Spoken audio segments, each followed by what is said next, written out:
নমস্কার শ্রোতা বন্ধুরা, ফেরারি মন এ পিওর সোল ইউটিউব চ্যানেলে আপনাদের সবাইকে স্বাগত। আজ আপনাদের শোনাতে চলেছি লেখক সুকান্ত দাসের কলমে হাড় হিম করা ভূতের গল্প রতনপুরের ভৌতিক হাসপাতাল। আজকের গল্প পাঠে আছে বোবাই সাহা, এছাড়া অন্যান্য চরিত্রে সৌরভ রায়, সৌরভ সাহা ও মৌমিতা সাহা। গল্পের সূত্রধর আমি শুভজিৎ। তাহলে আর দেরি না করে শুনতে থাকুন লেখক সুকান্ত দাসের কলমে রতনপুরে ভৌতিক হাসপাতাল। টপ টপ করে বৃষ্টির জল ছড়িয়ে পড়ছিল ঘরের ভেতরে। একভাবে সেদিকে তাকিয়ে দেখতে দেখতে খাতার উপর লেখা হিসেবের দিকে চোখ বুলিয়ে নিচ্ছিল রত্না। এই সময়টা তার ডিউটি শেষ হয়ে যায়, তবে ডিউটি শেষ হয়ে যাওয়ার পরেও ডিউটি করার নামই মেডিকেলের জীবন। রত্নার ক্লান্ত লাগলেও মুখে হাসিটা কিন্তু আগের মতোই ছিল। খাতার হিসেবের সঙ্গে সামনে দাঁড়িয়ে থাকা কম্পাউন্ডারের ভুলে যাওয়া ওষুধগুলো সে লিখে রাখছিল। পরদিন এই ওষুধগুলো আনার জন্য লোক পাঠিয়ে দিতে হবে। ঠিক এমন সময় ছুটতে ছুটতে এসে একটা মর্মান্তিক খবর দিতে এলো একজন মধ্যবয়স্ক লোক। দিদিমণি, দিদিমণি, তাড়াতাড়ি চলুন, তাড়াতাড়ি চলুন। হাসপাতালে দোতলা ছাদ থেকে একজন নার্স লাফ দিয়ে আত্মহত্যা করেছে। সঙ্গে সঙ্গে রত্না ছুটে বাইরে বেরিয়ে গেল। আরো অনেক লোক জড়ো হয়েছে। দোতলার ছাদ থেকে নিচে লাফিয়ে মাটিতে পড়ে আছে দেহটা। সেই দেহ এখনো থরথর করে কাঁপছে। তাকে রত্না ভালো করে চেনে না। দিন কয়েক হলো এই হাসপাতালে জয়েন করেছে, কিন্তু হঠাৎ করে এমন একটা ব্যাপার হওয়ায় সে যেন কিছুটা ঘাবড়ে গেছে। তখনই শরীরটাকে স্ট্রেচারে করে তুলে নিয়ে ভেতরের দিকে নিয়ে যাওয়ার জন্য তাড়াহুড়ো চলতে লাগলো। রত্না এক দেখাতেই ব্যাপারটা বুঝতে পেরে গেছে, কিছুতেই বাঁচানো যাবে না মেয়েটাকে। মাথার এক পাশটা ফেটে প্রায় হাঁ হয়ে গেছে, আর তার সঙ্গে সঙ্গে যেন চোখটাও কেমন উল্টে রয়েছে। কিন্তু যাওয়ার সময় মেয়েটার ঝুলতে থাকা হাতটা রত্নার কাপড়ের নিচের প্রান্তটা ছুঁয়ে গেল। তখনই রত্না দেখতে পেল মেয়েটার চোখ দুটো যেন অস্বাভাবিক বড় হয়ে উঠেছে। এতটা তো হওয়ার কথা নয়। তার চোখের মণি দুটো যেন কেমন একপাশে সরে উল্টে গিয়েছে। মেয়েটা এখনো বেঁচে আছে, তবে বাঁচানো যাবে বলে মনে হয় না। কিন্তু কিন্তু সন্ধেবেলা হাসপাতালের ছাদের উপরে কি করতে উঠেছিল সে? ব্যাপারটা জানার জন্য রত্না সঙ্গে সঙ্গে দুজন গার্ডকে ডেকে হাসপাতালের ছাদের উপরে পাঠিয়ে দেয়। তারপর মেয়েটাকে হাসপাতালের একটা কেবিনে ভর্তি করা হয়। বাকি সমস্ত কাজও দ্রুতই হয়ে যায়, কিন্তু ভালো ব্যবস্থা না থাকায় মেয়েটাকে বাঁচানো যায় না। একটা অ্যাম্বুলেন্স ছিল হাসপাতালে, সেটা দিয়েই মেয়েটাকে শহরের বড় হাসপাতালে পাঠানোর কথা বলা বলি করতে করতেই সব কিছু শেষ। গার্ড দুজন যখন নিচে নেমে আসে তখন জানায়, ছাদের ওপরে তো কাউকে দেখলাম না। আশ্চর্য ব্যাপার, আমরা যখন ছাদে গেলাম তখন ছাদের দরজাটা ভেতর থেকে বন্ধ ছিল। ভেতর থেকে বন্ধ ছিল? ছাদের দরজাটা তো এমনি সবসময় বন্ধই থাকে, একমাত্র ছাদ পরিষ্কার করার সময় দরজাটা খোলা হয়। কিন্তু এই মেয়েটা তাহলে ছাদের চাবি পেল কোথা থেকে? চাবি নিয়ে যদি মেয়েটা ছাদে উঠেও থাকে, তাহলে তালাটা ভেতর থেকে আবার বন্ধ করে দিল কে? রত্না অবাক হলো। ওই রাতের মধ্যেই মেয়েটা মারা পড়ল। ওর বাড়িতেও খবর পাঠানো হলো। বাড়ির লোকেরা এসে মৃতদেহ নিয়ে গেল বটে, কিন্তু রত্নার মনের মধ্যে ব্যাপারটা কেমন যেন ঘুরে ফিরে আসতে লাগলো। ছাদের দরজা বন্ধ, আর সেই ছাদের উপর থেকে মেয়েটা ঝাঁপিয়ে পড়ে আত্মহত্যা করলো। বিশেষ করে মেয়েটার দুটো চোখ যেন রত্নার চোখের সামনে ভেসে উঠছিল। মেয়েটার ব্যাপারে রত্না বেশি কিছু জানতো না বলেই হয়তো একটা কৌতূহল ও ভয় দুটোই কাজ করছিল ওর মধ্যে। রত্না নিজের কাজ সেরে হাসপাতালের শেষের দিকে ছোট ছোট কোয়ার্টারগুলোর একটাতে গিয়ে প্রত্যেক দিন আশ্রয় নেয়। তারপরে আবার পরদিন সকালবেলায় আসে। আজ আর তার সেখানে যাওয়ার ইচ্ছে করছিল না। হাসপাতালেই বাইরের দিকের ছোট ছোট ঘরের মতো জায়গাগুলোয় ডাক্তার থেকে শুরু করে নার্স এমনকি সকলেরই থাকার জায়গা রয়েছে। এক কথায় স্টাফ রুমের মতো। সেখানেই একটা লম্বা বেঞ্চের উপর শরীরটা এলিয়ে দিল রত্না। কখন যে ওর দুটো চোখে ঘুম চলে এসেছিল ও নিজেই ভালো করে জানে না। ওর যখন ঘুমটা ভাঙলো তখন ও দেখতে পেল আরে ঘরটা অন্ধকার হয়ে গেল কি করে? আলো জ্বলছিল তো। ঠিক এতটা অন্ধকার তো হওয়ার কথা নয়। গার্ডরা কোথায় গেল? আর অন্ধকার হয়ে গেলেও তো মোমবাতি জ্বালিয়ে দিয়ে যেত। এই, কে আছো? একটা মোমবাতি দিয়ে যাও। রত্নার মনে হলো ওর গলার কণ্ঠস্বরটা আশেপাশের বাতাসের সঙ্গে মিশে দেওয়ালগুলোতে ধাক্কা খেয়ে আবার ওর কানে এসে ধাক্কা দিচ্ছে। আশেপাশের বাতাসটা হঠাৎ যেন কেমন ঠান্ডা হয়ে গেছে। যে বেঞ্চের উপর রত্না শুয়েছিল সেই বেঞ্চটা যেন বরফের মতো বলে মনে হচ্ছে। কি ব্যাপার, এত ঠান্ডা হলো কি করে? ঘরের ভিতরেই বা এত ঠান্ডা? সব কিছু তো বন্ধ ছিল, ঘর অন্ধকার, তাহলে হাওয়া ঢুকছে কোথা থেকে? ঠিক এমন সময় মনে হলো ঠিক কোথা থেকে যেন একটা কান্নার শব্দ শোনা যাচ্ছে। একটা মেয়ের কান্নার শব্দ। গুমড়ে গুমড়ে একটা মেয়ে ধীরে ধীরে কেঁদে চলেছে, আর তার সঙ্গে সঙ্গে একটা বিড়াল যেন নাকি সুরে বারবার ডাকতে লাগলো, ঠিক রত্নার মাথার কাছে। রত্না তাড়াতাড়ি উঠে বসলো। আরে সবাই কোথায় গেল? আমার কথা কি শুনতে পাচ্ছে না কেউ? রাতের বেলা তো সবার ঘুমিয়ে পড়ার নিয়ম নেই, কেউ না কেউ তো জেগে থাকবেই এই হাসপাতালে। যদি জেগে না থাকে তাহলে তো দেখতে হচ্ছে। কথাটা বলতে বলতে রত্না পায়ে পায়ে এগিয়ে গেল সামনের দিকে। এই ছোট ঘরগুলোর সামনে একটা লম্বা বারান্দা। এটা হাসপাতালের ঠিক পেছনের দিক। হাসপাতালটা দোতলা। হাসপাতালে ডাক্তার, নার্স, স্টাফ সমস্ত লোকেদের এখানে আসার জন্য আলাদা একটা দরজা আছে, সেটা দিয়ে এখানে আসতে হয়। তাছাড়া ওষুধপত্র থেকে আরও অনেক কাজকর্ম পেছনের দিকের ঘরগুলোতেই হয়। শুধু রত্না নয়, রাতের বেলা এখানে অনেকেরই বিশ্রাম করার কথা। রত্না পায়ে পায়ে প্যাসেজটার কাছে এসে দাঁড়ালো। তারপর লম্বা বারান্দা ধরে একটু সামনের দিকে এগোতে যাবে, ঠিক এমন সময় মনে হলো বাইরে কারা যেন একসঙ্গে কথা বলছে। ওই তো বাইরের চাঁদের আলোতে আধো অন্ধকারের মধ্যে সবাইকে দেখা যাচ্ছে। ওই তো গার্ড, ওই তো জুনিয়র ডাক্তার, ওই তো কয়েকজন নার্স। কিন্তু রত্না ধীরে ধীরে সামনে এগিয়ে গেল। মনে হলো আশেপাশের সবাই যেন ওকে সামনে এগিয়ে যাওয়ার জন্য পথ করে দিচ্ছে, অথচ কেউ ওর দিকে ঘুরেও তাকাচ্ছে না। রত্না আরো খানিকটা সামনের দিকে এগিয়ে গিয়ে মাটির ওপর তাকিয়ে জিনিসটা দেখার সঙ্গে সঙ্গেই ভয়ে আতঙ্কে যেন চিৎকার করে উঠল। মাটির উপরে পড়ে রয়েছে একটা শরীর, তার মুখটা নিচের দিকে, যেন দোতলার ছাদের পেছন থেকে মুখ বরাবর লাফিয়ে পড়েছে, আর মাথা ফেটে ঘিলু বাইরে বেরিয়ে এসেছে। কিন্তু এত কিছুর মধ্যেও রত্না যেটা দেখে চিৎকার করেছে সেটা হলো মেয়েটার গলায় একটা কালো রঙের ঝুড়ি। সেই মেয়েটার মতোই মুখটা। মাথা ফেটে গেলেও তার অক্ষত মুখটা যেন হুবহু একই রকম দেখতে, আর সেই মুখটা যেন তার দিকে তাকিয়েই হাসছে। প্রচন্ড একটা চিৎকার করে রত্নার যখন ঘুমটা ভাঙলো, তখন সে থরফর করে বেঞ্চের উপর উঠে বসলো। সে বুঝতে পারলো একটা খারাপ স্বপ্ন সে দেখেছে। তার মানে আমি স্বপ্ন দেখছিলাম? এত বাজে একটা স্বপ্ন, সত্যি ভেবেছিলাম তো। ব্যাপারটা ভালো হচ্ছে না, কিন্তু কিছু একটা তো রয়েছে এই রতনপুর হাসপাতালে।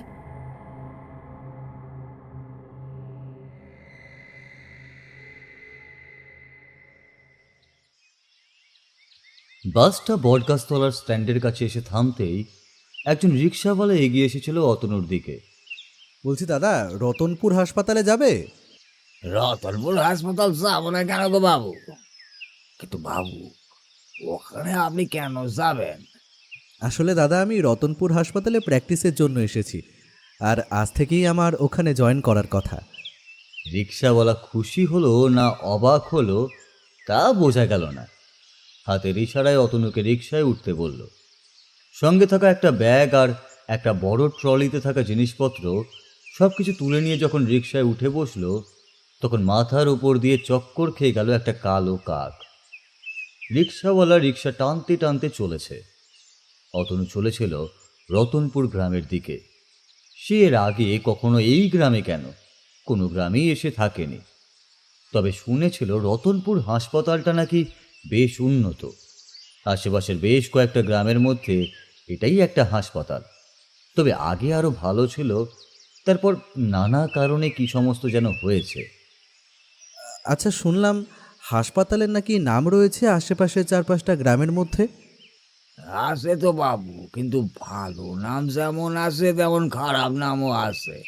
ওই হাসপাতালে দিনের বেলা সব ঠিকঠাক থাকে, কিন্তু রাতের বেলা ওই হাসপাতালে নাকি কারোর যেতে নেই। বিশেষ করে পেছনের দিকে যে লোকেদের থাকার জায়গা রয়েছে, সেখানে অনেক দিন হলো আর কোনো লোকজন থাকে না। বিশ্রাম করার, থাকার, এমন কিছু সাবজেক্ট আলাদা সমস্ত কোয়ার্টার ঘর পর্যন্ত রয়েছে। এ সবই তো তৈরি করা হয়েছিল। কিছু তো ছিল বাবু, আজ থেকে বছর 5 আগে পর্যন্ত সব কিছু ঠিকঠাকই ছিল। তবে তারপরই তো গন্ডগোলটা হলো। মাত্র 1 মাসের মধ্যে পরপর 2জন নার্স মারা গেল। একজন নতুন নার্স আর একজন অনেক পুরনো বড় দিদিমণি। তারপরে তো লোকজন ভয় পেতে শুরু করলো গো বাবু। অথচ ওখানে কেউ তেমন ভাবে কিছু দেখেছে বলে তো শোনা যায়নি। তোমাদের এই গ্রামে গঞ্জে এলে না এসব গল্প শোনা যায়। আর এমন একটা জায়গাতেই যে পোস্টিং দেবে সেটাই বা কী করে জানবো বলো তো? কী আর করা যাবে, এসেছি যখন থাকতে তো হবেই। আপনি কিছু চিন্তা করবেন না বাবু, গ্রামেই আপনার একটা থাকার ব্যবস্থা করে দেব।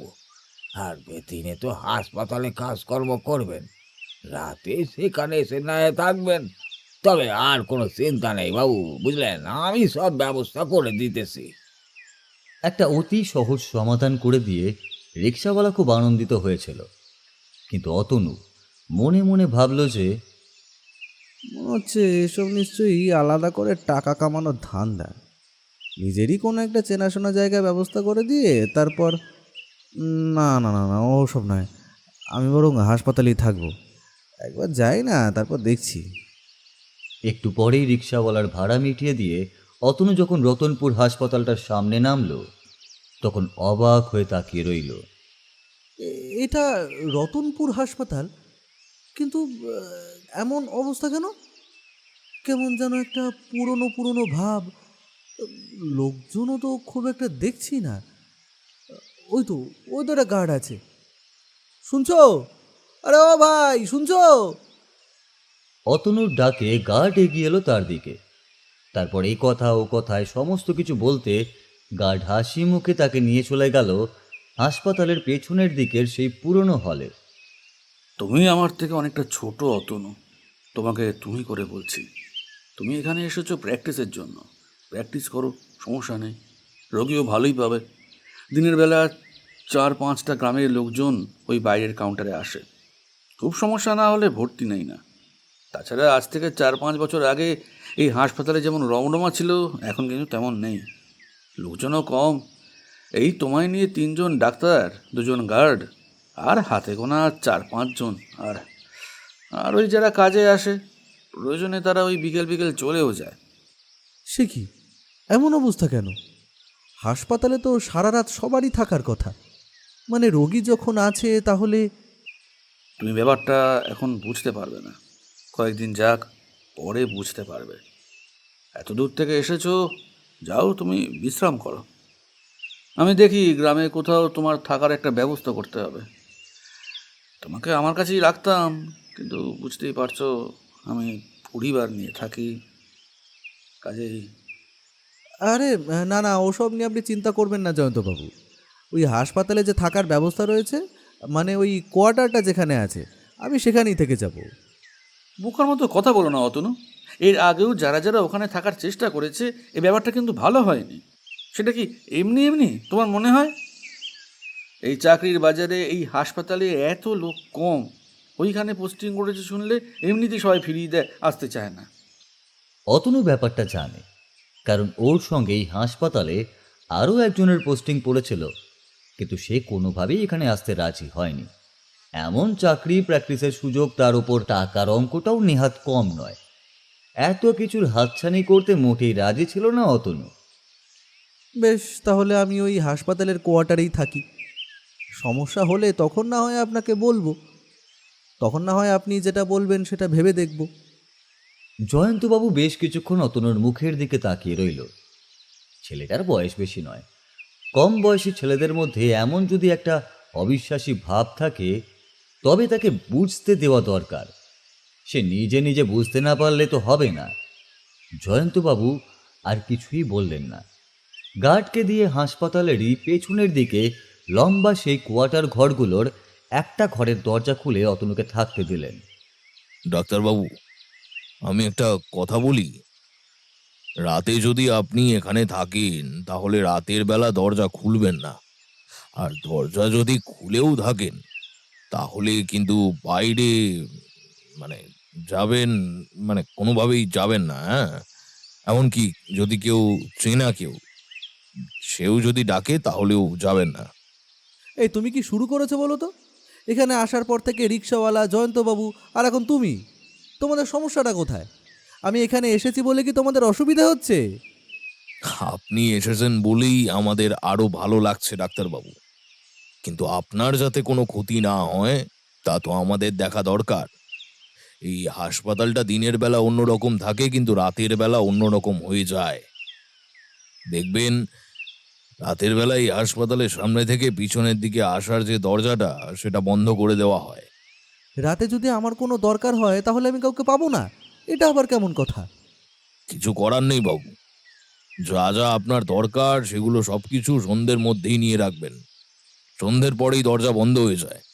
আর যদি কোনোভাবে ঝড় বৃষ্টি হয় তাহলে তো সন্ধ্যের আগেই দরজা বন্ধ হয়ে যায়। অতনু অবাক হলো। এমনিতেই তার সঙ্গে তার প্রয়োজনীয় সব কিছুই আছে। অন্তত দিন কয়েক চালাবার মতো শুকনো খাবার থেকে শুরু করে ওষুধপত্র সব কিছুই রয়েছে। শুধু ওই রান্না এবং খাবারের ব্যাপারটা তাকে সমস্যায় ফেলবে। তবে সেটারও ব্যবস্থা করে দিলেন গার্ড। তিনি বললেন কয়েকদিন খাবার পাঠিয়ে দেবেন, তারপরে গ্রামেরই একটা সস্তার হোটেলে খাবারের ব্যবস্থা করবেন না হয়। বেশ, তোমাদের যা ভালো মনে হয় করো। আজকে আমার আর কিছু ভালো লাগছে না। অনেকটা পথ এসেছি, একটু বিশ্রাম নেব। গার্ড চলে গেলে অতনু একবার ভালো করে ঘরের দিকটা তাকালো। ঘরের দেওয়ালটা পরিষ্কার করা। দেওয়ালে বেশ কিছু ছবি আটা দিয়ে লাগানো ছিল, কিন্তু সব কিছুই সরিয়ে ফেলা হয়েছে। বিছানার উপর সাদা চাদর ও তার সঙ্গে কাঁথা বালিশও সব কিছুই পরিষ্কার পরিচ্ছন্ন। অতনুর মনে হতে লাগলো, আমার আগেও এখানে কেউ একজন ছিল। এমন কেউ একজন ছিল যে এই বিছানায় ঘুমাতো আর এই ঘরেই থাকতো। অথচ আজ আমি তার জায়গায় রয়েছি। কথাগুলো ভাবতে ভাবতে অতনু অবাক হয়ে তাকিয়ে রইল দেওয়ালের দিকে। তখন দুপুরের সময়। আশেপাশে কোথাও কোনো শব্দ নেই। অতনুর সঙ্গে আনা ছোট টেবিল ঘড়িটা টিকটক শব্দ করে চলেছে। অতনু দেওয়ালের দিকটা একভাবে তাকিয়ে রয়েছে। ঠিক এমন সময় দেওয়াল থেকে দুটো হাত বেরিয়ে এসে অতনুর গালের দুপাশটা চেপে ধরে যেন মুখটাকে টেনে হঠাৎ করে দেওয়ালের একদম কাছ পর্যন্ত নিয়ে চলে গেল। ভয়ে আতঙ্কে আর হঠাৎ করে ঘটে যাওয়া এমন ঘটনায় অতনু কেমন যেন হতবম্ব পাথরের মতো হয়ে গিয়েছিল। ওর মুখটা একদম দেওয়ালের কাছ পর্যন্ত চলে গেলেও দেওয়ালের উপর ধাক্কা খেলো না, কিন্তু তার আগেই সেই দুটো হাত যেন ওকে ছিটকে ফেলে দিল বিছানার দিকে। দেওয়ালে আশ্চর্য, এটা কি হলো মনে হলো? দেওয়ালের ভেতর থেকে দুটো হাত যেন বেরিয়ে এসে আমার গলাটা চেপে ধরছিল। কি ভীষণ ঠান্ডা সেই দুটো হাতের স্পর্শ।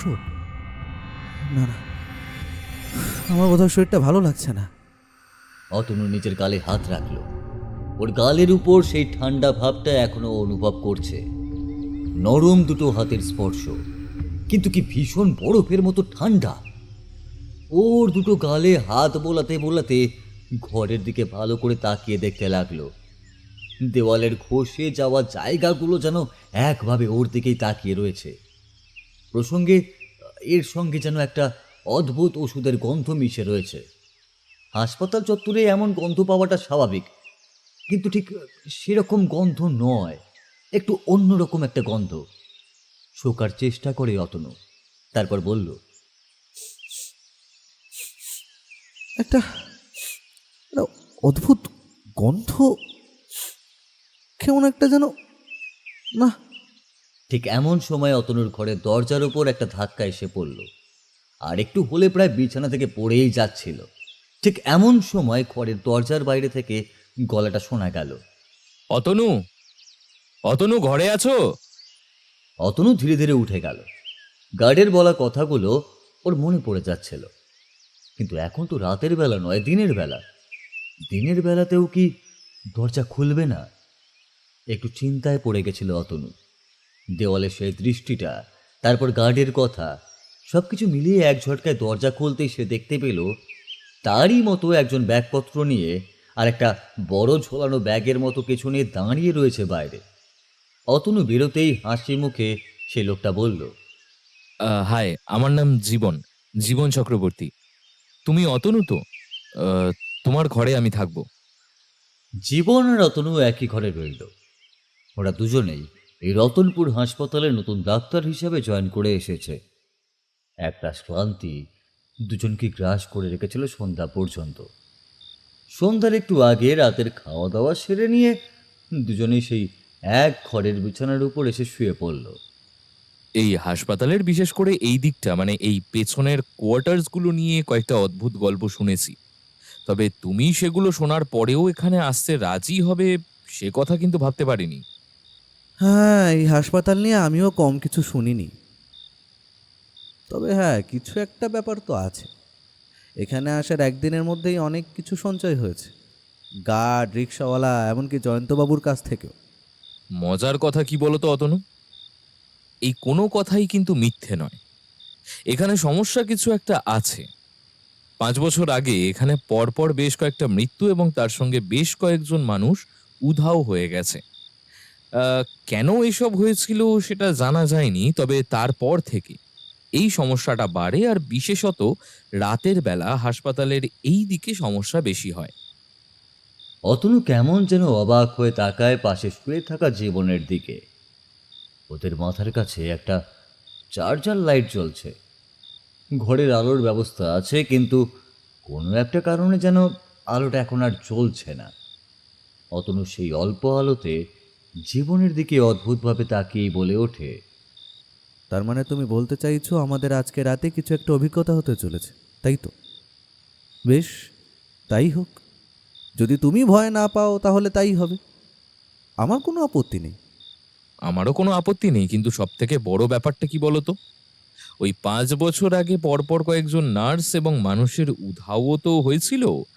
তারপর থেকে রাতের বেলায় হাসপাতালের নানা জায়গা থেকে অনেক মানুষ উধাও হয়ে যাচ্ছে, আর কোনো কারণ খুঁজে বের করা যাচ্ছে না। জীবনের কথাগুলোর কোনো উত্তর অতনুর কাছে ছিল না। দুপুরে ঘুমিয়ে নিলেও শরীর যেন এখনো ক্লান্তই ছিল, তাই সেও ঘুমিয়ে পড়ল। এদিকে জীবনও অনেকক্ষণ ধরে চার্জারের আলোতে বইপত্র পড়ে কখন যেন ঘুমিয়ে পড়েছিল। অতনু তার টেরও পেল না। ঘুমোতে ঘুমোতে হয়ে গেল গভীর রাত। অনেক রাতে প্রথম ঘুমটা ভাঙল অতনুর। বিছানার এক পাশে তখন জীবন নেই। আশ্চর্য হয়ে গেল সে। ঘরের ভেতর জ্বলতে থাকা চার্জারের আলোটাও নেই। অথচ বিছানায় উঠে বসতে বসতে দেখতে পেল অতনু, দরজাটা খোলা, সামান্য ফাঁকা করা রয়েছে। তার মানে কি জীবন কি বাইরে কোথাও গেছে? কিন্তু এত রাতে জীবন আমার বাইরে কোথায় যাবে?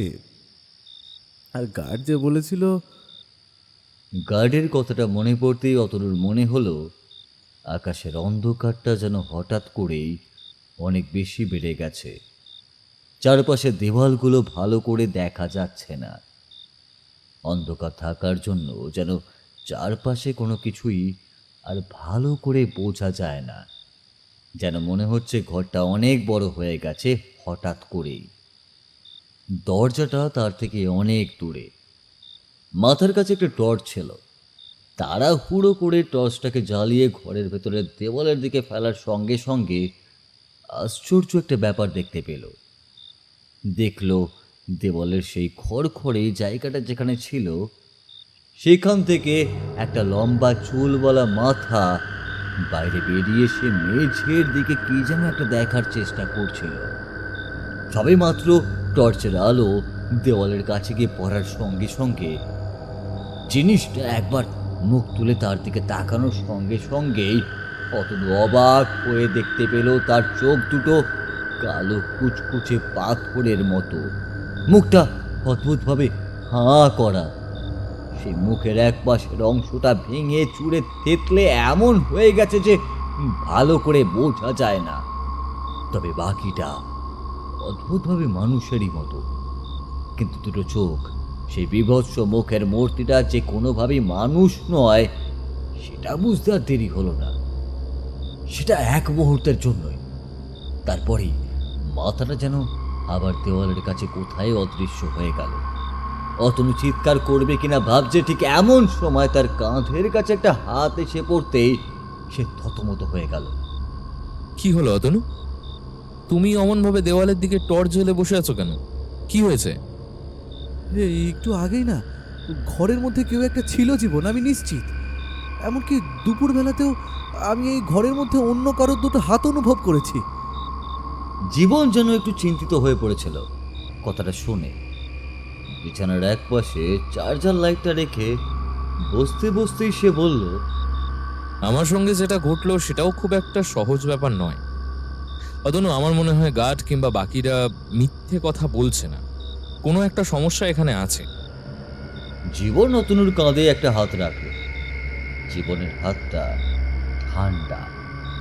অতনুর মনে হলো বাইরে থেকে ঘুরে আসার জন্যই এমনটা হয়েছে। এই সময়টা বাইরে রাতের বেলা বেশ ঠান্ডাই থাকে।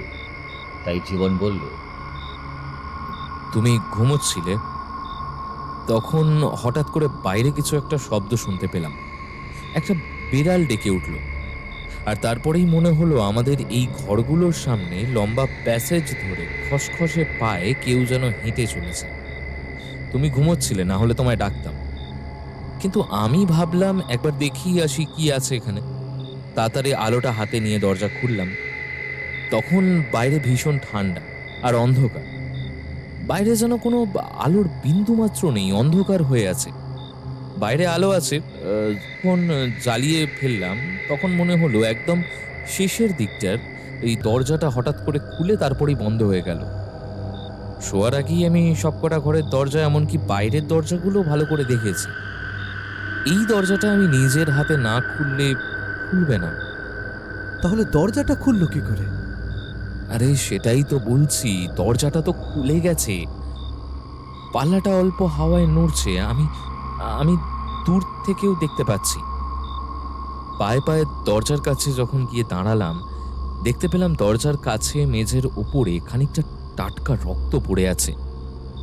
এতটাই টাটকা রক্ত যে যেন মনে হলো রক্তের রেখাটাও আমার দিকে তাকিয়ে মাঝে মাঝে অল্প হাওয়াতে থরথর করে কেঁপে উঠছে।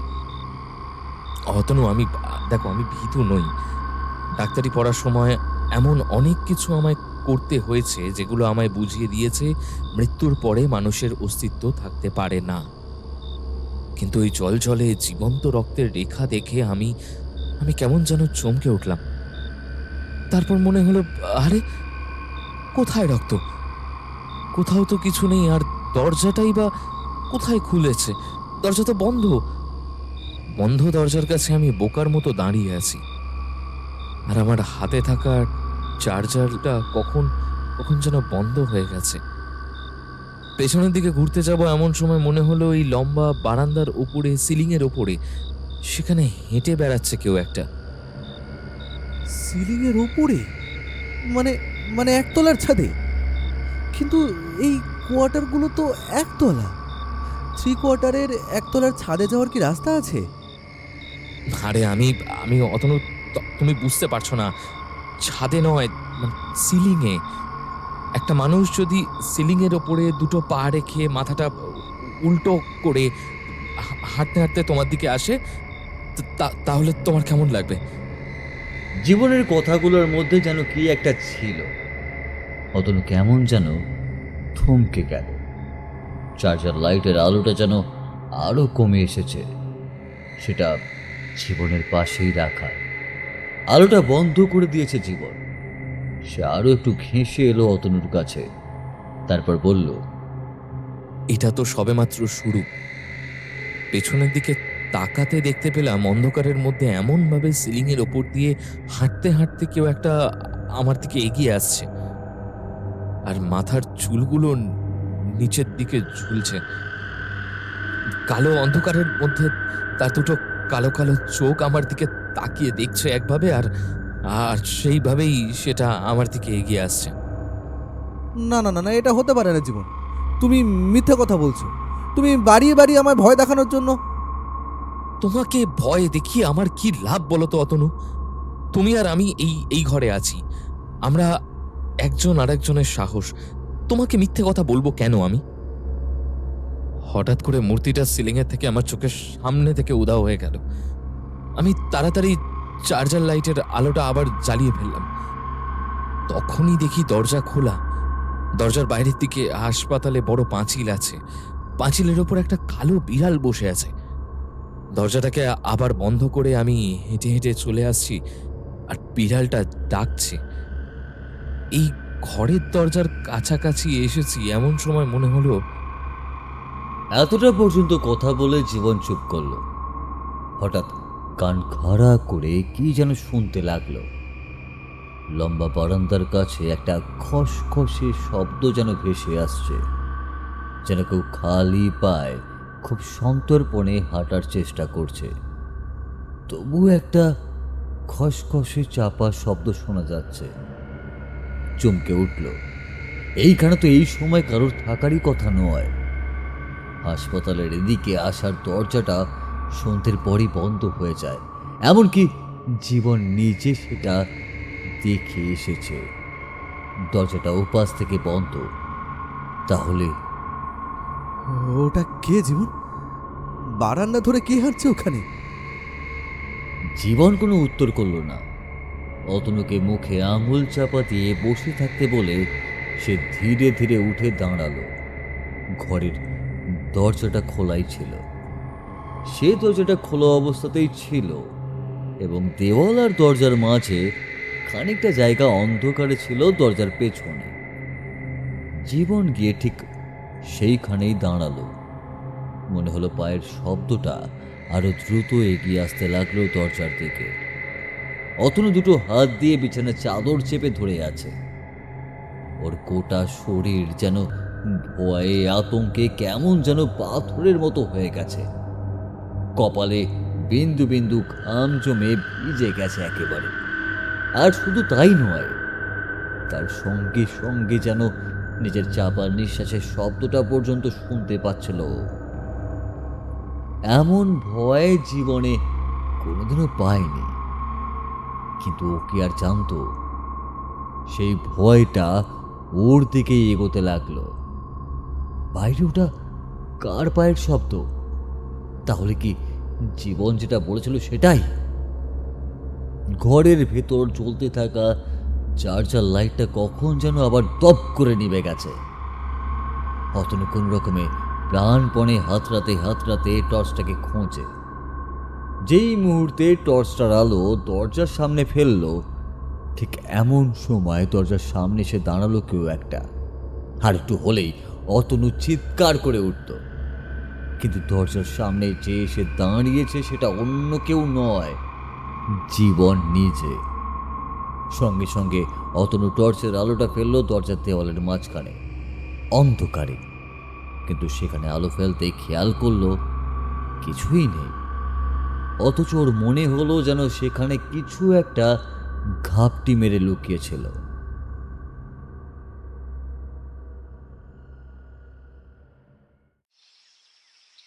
কাল রাতে ভালো করে ঘুম হয়েছিল তো? তা ডাক্তারবাবুদের চোখ মুখটা কেমন শুকনো শুকনো বলে মনে হচ্ছে। এখনো বলছি শুনুন, ওখানে না থাকাই ভালো। ঘুম আমার রাতের দিকে খুব একটা ভালো হয় না, আর ও ঘরটা আমাদের বেশ পছন্দ হয়েছে। কি বলো অতনু? কাল রাতে আরেকটুর জন্য ওদের সঙ্গে মোলাকাত হয়নি, ওরাই বোধহয় ভয় পাচ্ছিল। অতনু কিন্তু তেমন ভাবে কোনো কিছুই বলল না। জীবনের কথায় শুধুমাত্র সাড়া দিল। সেদিন হাসপাতালে ওদের প্রথম ডিউটি। রুগী খুব একটা বেশি নেই। নার্স থেকে শুরু করে রুগী বাকিদের সঙ্গে জয়ন্ত বাবুদের আলাপ পরিচয় করিয়ে দিলেন। দিনের বেলায় এই দিকের অফিস ঘরগুলো খোলা থাকে। হাসপাতালটা দোতলা, একতলায় কাউন্টার, ওষুধপত্রের ঘর থেকে শুরু করে বাকি সব কিছু দোতলায় উঠে গেলে পাশাপাশি 3টে ঘরে রুগীদের থাকার ব্যবস্থা রয়েছে। পেছনের দিকে ওরা যেখানে ছিল সেখানে একতলায় লম্বা কোয়ার্টারগুলোতে থাকার ব্যবস্থা, এবং তার উল্টো দিকে পাঁচিলের ধার বরাবর একতলায় বেশ কয়েকটা ঘর রয়েছে। ওগুলো অফিসের সমস্ত কাজেই ব্যবহার করা হতো একসময়, এখন শুধু দিনের বেলা ব্যবহার করা হয়। হাসপাতালের কাজ মোটামুটি কিছুক্ষণের মধ্যে বুঝে নিয়ে দুপুরের দিকে ওরা হোটেলের ক্যান্টিনেই খাওয়া দাওয়াটা সেরে ফেলল। আগে রাতের বেলাও ক্যান্টিন চলতো, কিন্তু এখন সেটাও বন্ধ। রুগীদের খাবার দাবারের ব্যবস্থা রয়েছে, তবে হাসপাতালের লোকেদের সঙ্গে কথা বলে ওই সামনে খোলা হোটেলটা থেকেই ব্যবস্থা করা হয়। এই সমস্ত ব্যাপারেই ভেতরে ভেতরে ঘটে, সকলে জানে না। দুপুরে ক্যান্টিনে খেতে বসে জীবন লক্ষ্য করল অতনু কেমন যেন একটু অন্যমনস্ক হয়ে আছে। কি হলো? কালকের ব্যাপারটা নিয়ে তুমি এখনো চিন্তা করছো নাকি? আরে ব্যাপারটা ছেড়ে দাও, তুমি কোনোভাবে হয়তো। কিছু একটা বলতে গিয়েও বলতে পারল না জীবন। কি বা বলবে? ওদেরই ঘরে বসে জীবনের মতো কেউ একজন জীবনের সঙ্গে ঘটে যাওয়া সমস্ত ঘটনা অতনুকে বলে চলে গেল, অথচ জীবন ঘরে এসে ঢুকলো তারপরে। কিন্তু এই হাসপাতালে আছেটা কি?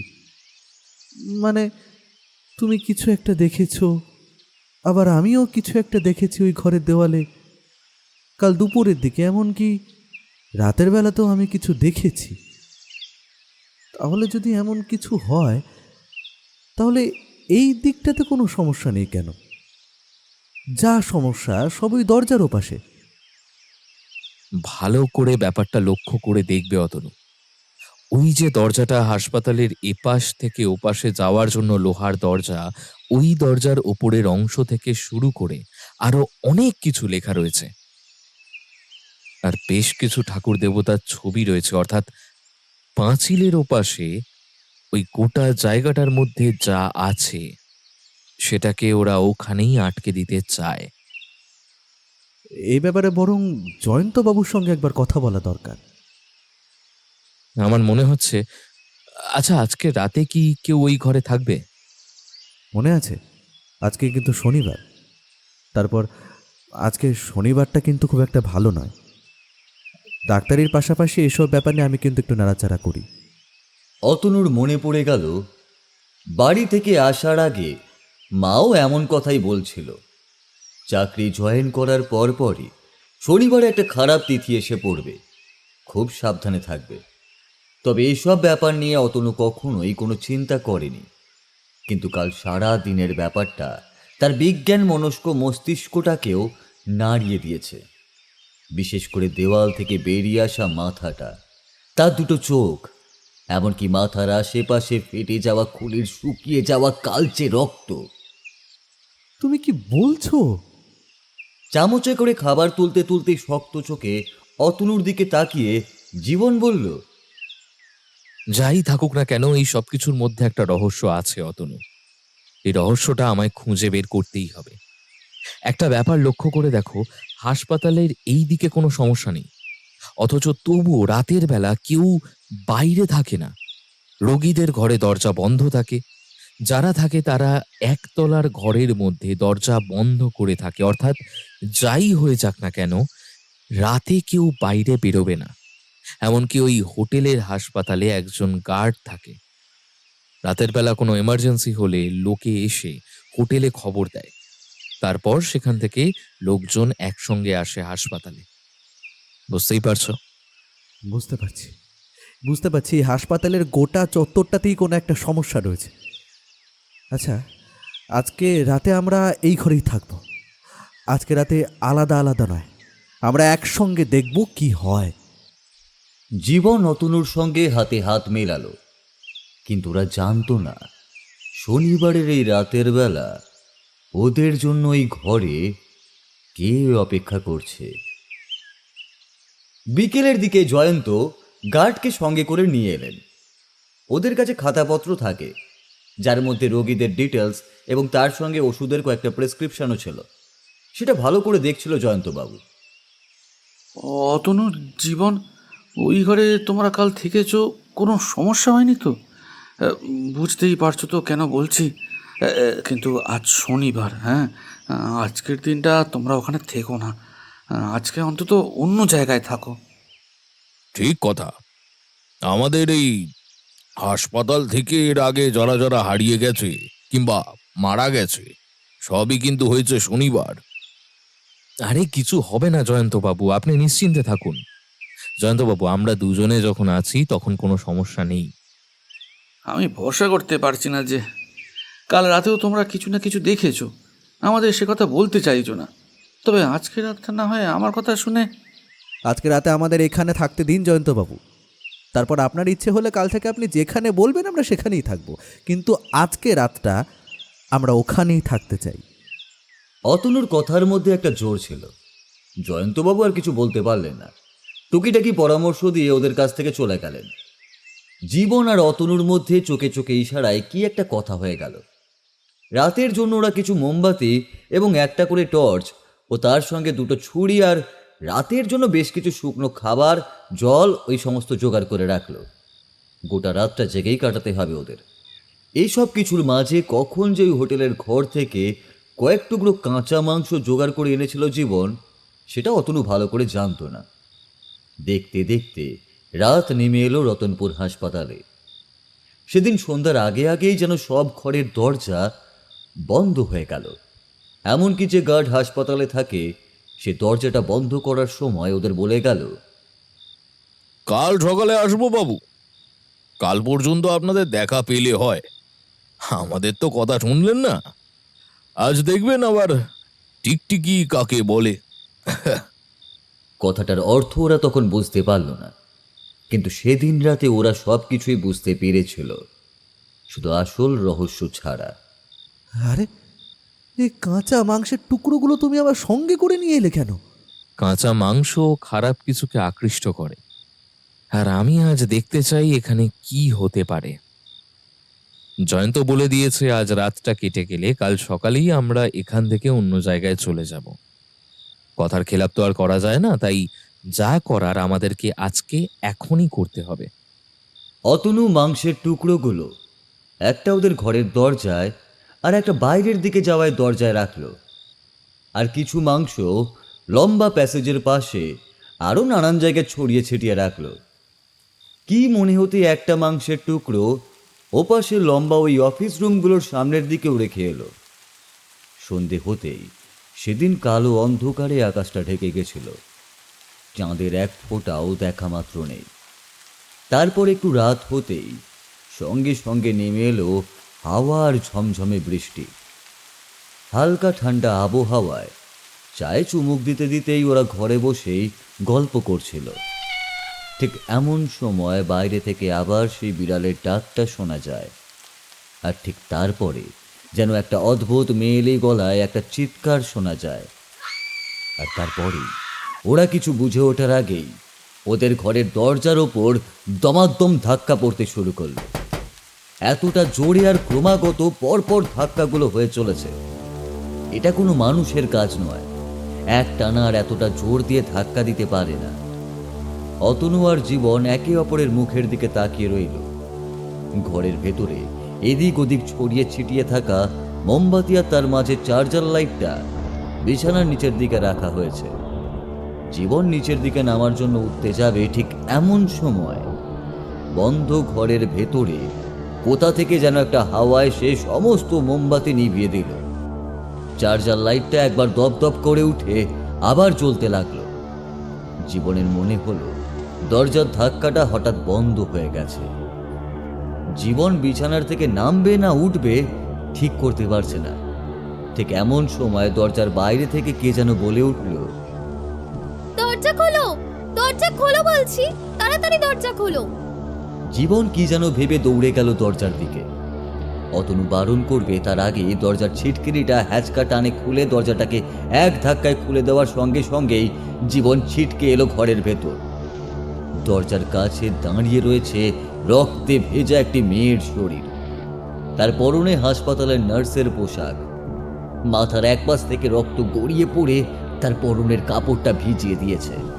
মুখটা ভালো করে বোঝা যাচ্ছে না, চোখটা যেন বাইরে বেরিয়ে এসেছে, মাথার ঘিলুগুলোর ভেতর থেকে পোকা কিলবিল করছে, মুখের অন্য পাশটাও ভালো নেই।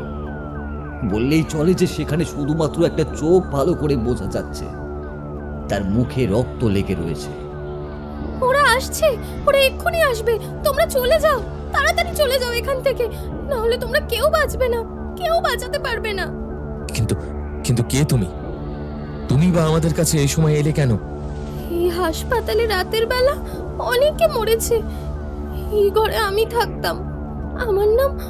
আমার নাম লাবণী। আমি ওদের হাতেই মরেছি, কারোর কথা শুনিনি আমি, তার জন্যই আমায় মরতে হয়েছিল। তোমরা চলে যাও এখান থেকে, না হলে এমন সময় বাইরের দিকে কাদের যেন কথা শোনা গেল। যে বিভৎস মূর্তিটা ঘরের মধ্যে ঢুকেছিল, সে মূর্তিটা দৌড়ে গেল ঘরের এক পাশে, আর তার সঙ্গে সঙ্গে দেওয়ালের কাছে প্রচন্ড ধাক্কা খেয়ে যেন রক্ত মাংসের টুকরোগুলো ছিটকে পড়ল চারপাশে। দুটো হাতে জীবন আর অতনু নিজের চোখ মুখ ঢেকেছিল, কিন্তু তারপরই চোখ খুলে দেখে ঘরের মধ্যে কিছুই নেই।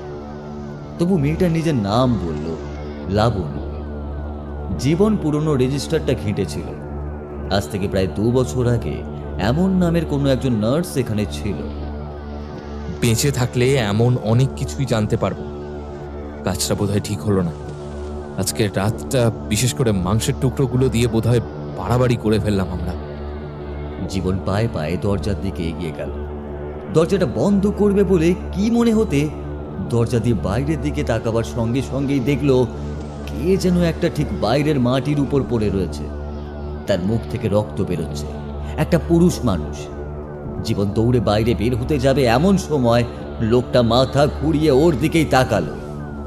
সে দেখলো সেই কালো জ্বলন্ত চোখ, মুখ থেকে বেরিয়ে আসা লম্বা জিভটা লক লক করে উঠছে।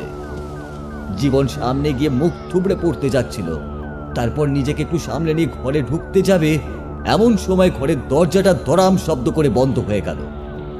জীবন, জীবন, তুমি দরজাটা বন্ধ করলে কেন? জীবন, জীবন, জীবন, দরজাটা খোলো। আরে আমি বন্ধ করলাম কোথায়? তুমি বন্ধ করলে তো বাইরে থেকে। দরজাটা তো খোলাই, দেখো। এই সময় মশকরা করো না, দরজাটা খোলো। আমার কিন্তু মোটেই ব্যাপারটা ভালো লাগছে না। আজকের রাতে এখানে বড্ড বেশি খারাপ কিছু একটা রয়েছে বলে আমার মনে হচ্ছে। অতনু দরজা ধরে টানতে লাগলো। ঠিক ওর ঘাড়ের কাছে কে যেন একটা এসে দাঁড়িয়েছে। ঘরের ভেতরটা আবারও অন্ধকার হয়ে গেছে। জীবন যাওয়ার সময় ওর চার্জার লাইটটা নিয়ে গেছে, ওটা আর এখন আর ওর বিছানার কাছে নেই। ওই অন্ধকারের মধ্যে পেছনের দিকে ঘোরার সঙ্গে সঙ্গেই অতনু নাকে এসে ধাক্কা দিল সেই প্রথম দিনের মতো ঘরের ভেতরে পাওয়া ওষুধের গন্ধটা।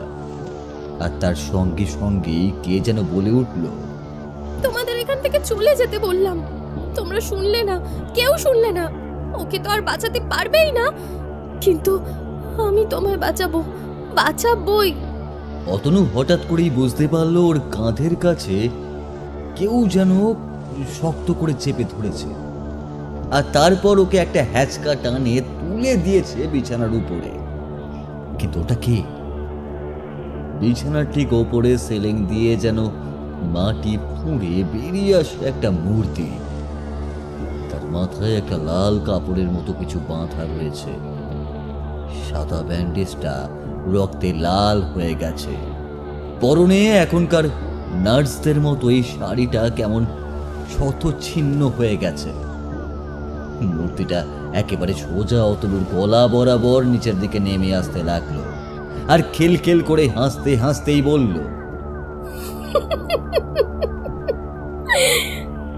আবার নতুন একজন এসেছে।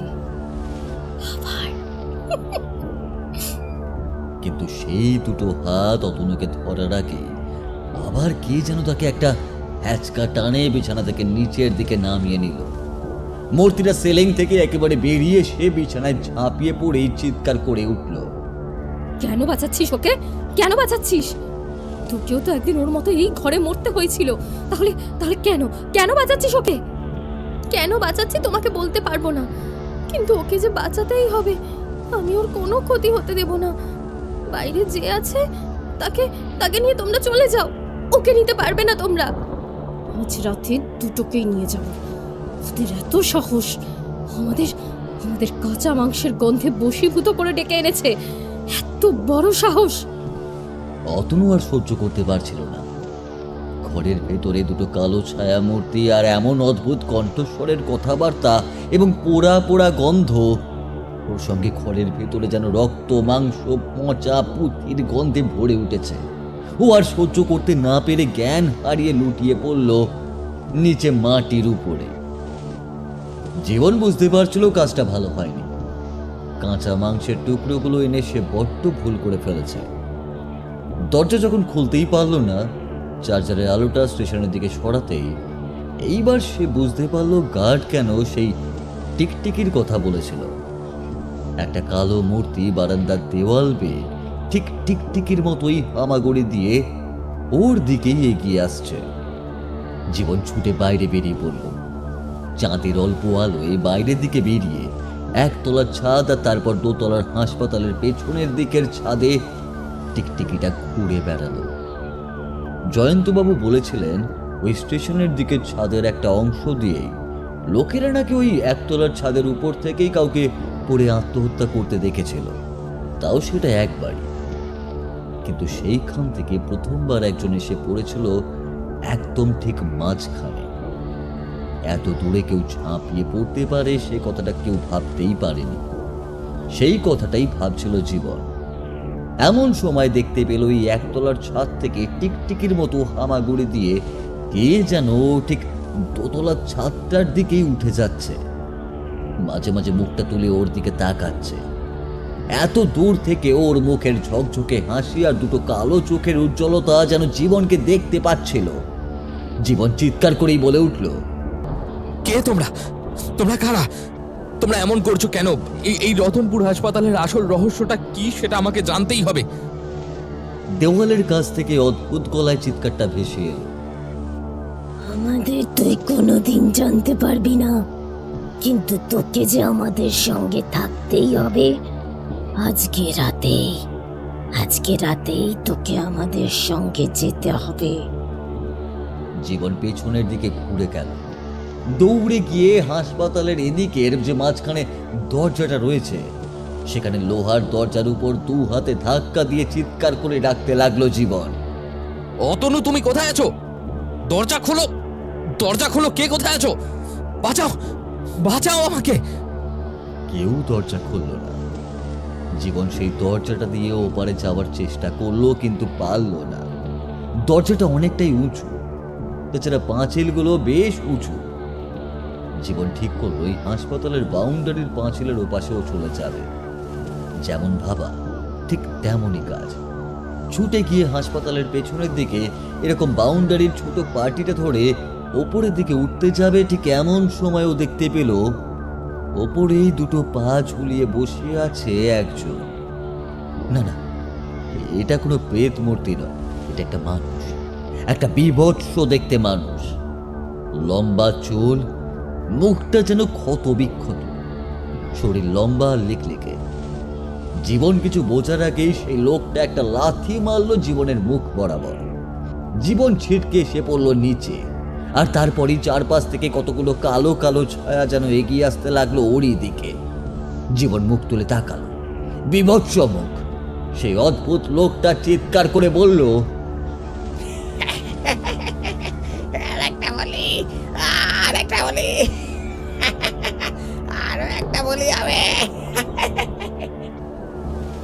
এবার জীবন ওকে তাড়াতে গেল, কিন্তু পারল না।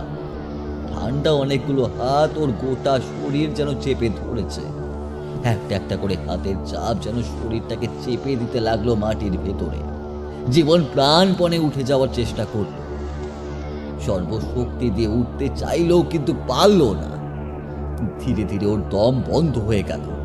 জীবন আরেকবার চিৎকার করে উঠতেই আশপাশ থেকে সবাই খিলখিল করে হাসতে লাগলো। আর হাসতে হাসতে তারা যেন কি সব বলতে লাগলো। জীবন বুঝতে পারলো না সেসব কথাগুলো। আমায় কেন মারছো? আমায় ছেড়ে দাও না। জীবনের চিৎকারটা ধীরে ধীরে বন্ধ হতেই লোকটা পাঁচিলের ওপারে কোথাও যেন উধাও হয়ে গেল।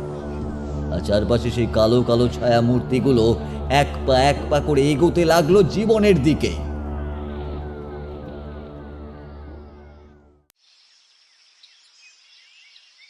সকালে লোহার দরজা খুলে যখন অতনুর ঘরের দরজা ভেঙে ওকে উদ্ধার করলো, তখন অতনুর ভীষণ জ্বর। প্রায় দুদিনের মাথায় অতনুর জ্ঞান ফিরল। মাথার কাছে জয়ন্তবাবু, গার্ড, এমনকি আরও কয়েকজন বসে রয়েছে। তাদের মধ্যে রয়েছেন একজন বয়স্ক ভদ্রলোক। বয়স্ক লোকটি এবার অতনুকে উঠতে দেখেই বলল, তোমাদের এই সমস্যা, শুধু বিশ্বাস করো না যে রাতে যদি কিছু একটা হয়ে যেত তোমার সঙ্গে, আর আরেকজন যে ছিল সে কোথায় বলো তো? তাকে তো দেখতে পেলাম না। ঘর থেকে বেরিয়ে গিয়েছিল জীবন। তারপরে কি হয়েছে আমি ঠিক বলতে পারবো না। বয়স্ক লোকটি আর কিছুই বলল না। সেখান থেকে অতনুকে বাইরে বার করে নিয়ে গেল। অতনুর শরীরটা ভালো নেই, ডাক্তার দেখাশোনা করছে। একজন নার্স বাইরে বেরিয়ে গেল। বয়স্ক লোকটি জয়ন্তবাবুকে উদ্দেশ্য করে বলল, দেখো জয়ন্ত, ওই হাসপাতালের আসল ব্যাপারটা যেন কেউ কোনোদিনও জানতে না পারে, মনে রেখো। তবে ওই দরজাটা পুরোপুরি বন্ধ করে দাও। ওদিকের যে ঘরগুলো আছে আর কাজে লাগাবার দরকার নেই, ঠিক আছে? দরকার হলে সামনের ফাঁকা জায়গায় কয়েকটা ঘর বানিয়ে নাও, আর সেখানেই হাসপাতালে লোকেদের থাকার ব্যবস্থা করে দিও। তুমি নিশ্চিন্ত তো যে এইদিকে আর কোনো সমস্যা নেই? এই গোটা 5 বছর ধরে দরজার এপাশে কখনোই কোনো সমস্যা হয়নি, যা হয়েছে ওই পাশে। হ্যাঁ, তবে রাতের বেলা চেনা মানুষের কণ্ঠস্বর শুনে অনেকে ঘর থেকে বেরিয়ে ও পাশে চলে গেছে দরজা খুলে, আর তার জন্যই দরজাগুলো বন্ধ করে রাখা হয়েছে। প্রত্যেক ঘরের দরজায় একজন করে পাহারায় থাকে সারা রাত। অতনু যদি কিছু দেখেও থাকে, ওর কাছ থেকে সব কথা খুঁচিয়ে বার করো, বুঝলে? আর শরীর খারাপের অজুহাতে ওকে এখান থেকে পাঠিয়ে দাও। মনে রেখো, কেউ যেন কিচ্ছুটি জানতে না পারে। চিন্তা করবেন না, অতনু কি কি দেখেছে কিংবা জানে সবকিছু আমি শুনে নেব, আর তারপর ওকে আমি এখান থেকে অন্য জায়গায় পাঠাবার ব্যবস্থা করছি। এখানকার আসল ব্যাপারটা কেউ জানতে পারবে না, আর ওই জায়গাটা পুরোপুরিভাবেই বন্ধ করে দেব। আর কিছু যদি করা যায় সেটা দেখছি। জয়ন্ত, মনে রেখো, রতনপুরের হাসপাতালের সঙ্গে আমাদের বাড়ির ইতিহাস জড়িয়ে রয়েছে। আমাদের এই বাড়ির মান সম্মান সবকিছুই কিন্তু এই হাসপাতালকে কেন্দ্র করে। আমার মায়ের এই হাসপাতালটা ছিল খুবই শখের। কেন যে এসব শুরু হয়েছে তো আমি নিজেও জানি না, তবে এখন যেন ধীরে ধীরে বুঝতে পারছি সেদিন ঠিক কি হয়েছিল। সে প্রথম দিনের কথা আজও আমার মনে পড়ে যায়। অনেকক্ষণ চুপ করে দাঁড়িয়ে রইলেন বৃদ্ধ লোকটি। তারপর সেখান থেকে চলে গেল জয়ন্তবাবু। হাসপাতালের জানলা দিয়ে একবার অতনুর দিকে তাকিয়ে দেখল, না, আজকেও থাকুক। কিছু ইঞ্জেকশন এবং কিছু ওষুধও দেবে ও অতনুকে। তারপর সেখান থেকে বাড়ি পাঠিয়ে দেওয়া হবে ওকে। আর জয়ন্তবাবু মনে মনেই ভাবল, অতনু বেঁচে গেল কি করে সেটাই ভাবছি। আজ পর্যন্ত ওখান থেকে কেউ বেঁচে ফিরতে পারেনি কখনো। অতনুর কপালটা বোধহয় ভালো, তবে আর সুযোগ দেওয়া যাবে না। অতনুকে খুব তাড়াতাড়ি এখান থেকে সরিয়ে ফেলতে হবে, না হলে বলা যায় না আবার ওর বিপদ হতে পারে। রতনপুর হাসপাতালের রহস্য আজ পর্যন্ত কেউ সমাধান করতে পারেনি। জয়ন্তবাবু তাই করলেন। অতনুর শরীর খারাপের পর তাকে বাড়ি পৌঁছে দেওয়ার আগে তার সাথে কথা বলে ঠিক করে নেওয়া হলো সে এসব ব্যাপার কাউকে যেন কিছু না বলে। তবে অতনু মনে মনে ভেবে রেখেছে সে আবার ফিরে আসবে, আবার ফিরবে এই রতনপুর হাসপাতালের রহস্য উদ্ধারের জন্য। ফেরার পথে যাওয়ার সময় সেই হাসপাতালে থাকা গার্ডের সঙ্গে দেখা হলো অতনুর। গার্ড তাকে ডেকে বলল, ডাক্তারবাবু, আপনি এই 5 বছরে এই প্রথম মানুষ যে হাসপাতাল থেকে বেঁচে ফিরছেন। আপনাকে একটা কথা বলি, এই হাসপাতালে একজন ছিল যে সবকিছু বুঝতে পেরেছিল। তার নাম ছিল রত্না। আমি তখন এখানেই ছিলাম। এই হাসপাতালেই সেই এখানকার নার্সদের বড় দিদি ছিল। তবে তাকেও কেউ মেরে ফেলেছিল, বুঝলেন? কেন মেরেছিল জানি না, তবে আমার মনে হয় এই হাসপাতালে ওই একটাই মৃত্যু ছিল যেটা মানুষের কাজ। এই কথাগুলো তুমি জানলে কি করে? কারণ আমি দেখেছিলাম রাতের অন্ধকারে দিদিমণিকে কারা যেন ঘর থেকে ধরে নিয়ে গিয়েছিল। যাকে ওসব বলে সময় নষ্ট করতে চাই না। আপনি চলে যাবেন, যান, তবে আর কোনোদিন এখানে আসবেন না। এই রতনপুর হাসপাতাল শুধু অভিশপ্তই নয়, এখানকার বাতাস, এই রতনপুর হাসপাতাল এখানকার এক পরিবারের তৈরি করা, সে অনেক ব্যাপার। আজ আপনি যান বাবু, আপনি এতটা পথ যাবেন, আপনার দেরি হয়ে যাবে। অতনু বুঝতে পারলো এই ঘরের দেওয়ালে থাকা বিভৎস মূর্তি তাকে বাঁচিয়ে দিয়েছে। আর সে আর কেউই নয়, ওই লাবণী নামের সেই মেয়েটা। তবে জীবনের এই উদাও হয়ে যাওয়া আর এসব কিছুর পেছনে অনেক বড় রহস্য রয়েছে। তবে এইসব তাকে উদ্ধার করতেই হবে, তাকে আবার ফিরতেই হবে রতনপুর হাসপাতালে। তাতে যদি তার প্রাণ যায় যাক, কিন্তু জীবনের মৃত্যুর রহস্যটাকে এত সহজে সে ছেড়ে দেবে না। তবে এসবের মাঝে অতনু খেয়াল করল না, গার্ড ও অতনুর এই কথোপকথন হাসপাতালের ভেতরে বসে চুপ করে একজন শুনে চলেছিল। আর তারপরেই সে ঝপ করে বেরিয়ে গেল ওই হাসপাতাল থেকে। আর অতনুও রওনা দিল আবার তার সেই চেনা শহরের পথে। এই রতনপুর গ্রাম আর হাসপাতাল থেকে অনেক দূরে।